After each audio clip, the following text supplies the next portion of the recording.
Hello guys, সবাইকে বৃষ্টি ভেজা সকালের জন্য গুড মর্নিং। প্রচণ্ড বৃষ্টি হচ্ছে, আমাদের বাড়ির সামনে একটা গর্ত আছে, সেটা পুরো একদম ভর্তি হয়ে গেছে।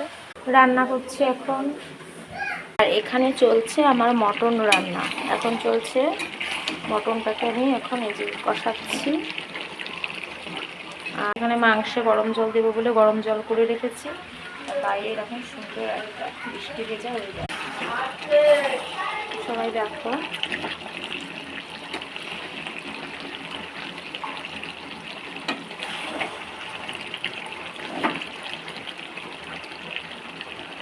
রান্না হচ্ছে এখন আমার মটন কারি।